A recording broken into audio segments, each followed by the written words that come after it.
cobraba 300 euros a hora e aseguraba que en 50 minutos a persoa saía falando galego. Realmente, o galego non é o euskera. Non? É dicir, é unha lingua románica, próximo ao castelán, e moitas desas persoas que viñan á miña consulta a ser hipnotizadas levaban toda a vida escoitando galego. Só precisaban, non? E saían todos falando galego perfectamente.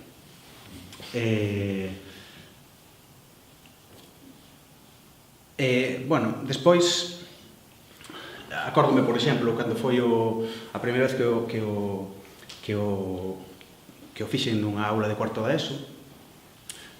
Eu traballo en Vila de Cruces, no rural, e o 95% dos rapaces e rapazas falan galego habitualmente, non? Entón fixeno co inglés, para probar, non?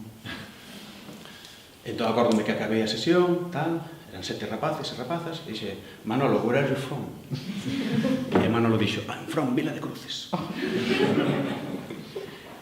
A profesora de inglés colleu a baixa o día seguinte, porque falaba en inglés mellor que ela.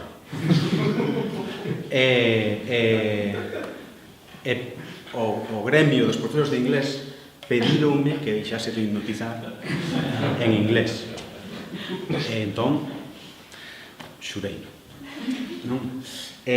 Fun ao Kurdistán. No Kurdistán, ao principio, facía na miña consulta a hipnose con este péndulo, non? Despois, a medida que ian crecendo os grupos, pois xa ia utilizando chumbos de obra, non? Este comprei no Kurdistán. Ao Kurdistán tamén me levaron porque quería que hipnotizase os kurdos para falar kurdo. Pero non me atreví, porque había un intérprete. Non?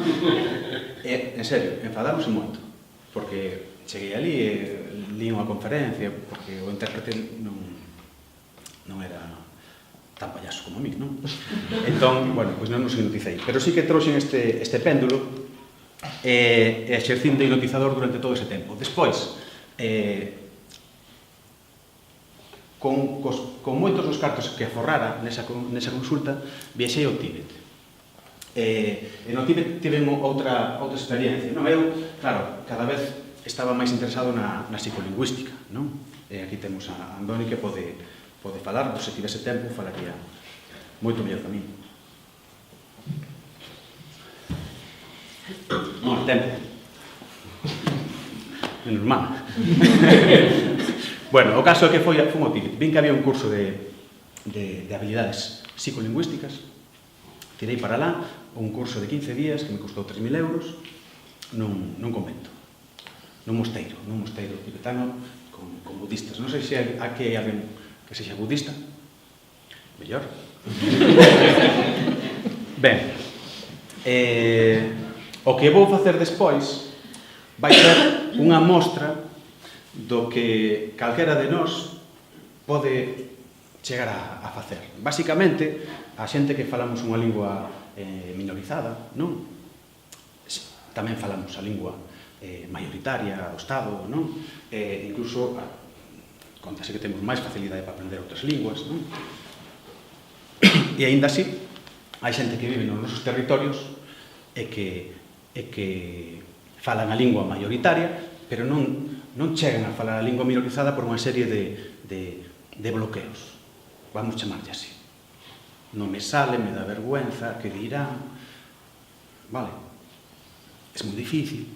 Había un cura, por exemplo, que ali, acabo de acordarme agora, que por que non das a misa en galego? E dice, non. Yo del latín sé traducir, pero del gallego non. Al gallego non. Bueno, total, estive no Tíbet 15 días. A última proba foi unha proba de telepatía. Estive sentado diante dun monxe budista intentando ler o seu pensamento, non?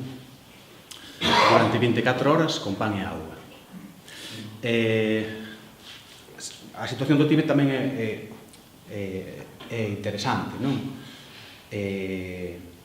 Ali, por exemplo, naquel mosteiro, tiñan un peto, unha caixa, onde cada vez que dicían un chinesismo, metían 5 yuans. Como os castelanismos, en euskera tamén hai castelanismos, non? En galego tamén. Vale? Ali, por exemplo, había tamén conflito porque querían introducir máis chinés na escola e menos tibetano. Vale? É dicir, é unha situación tamén de conflito lingüístico. Non? Eu, cando hipnotizo a xente, antes explícolles un pouco do que fala Chepeche, entre outra xente, que é a importancia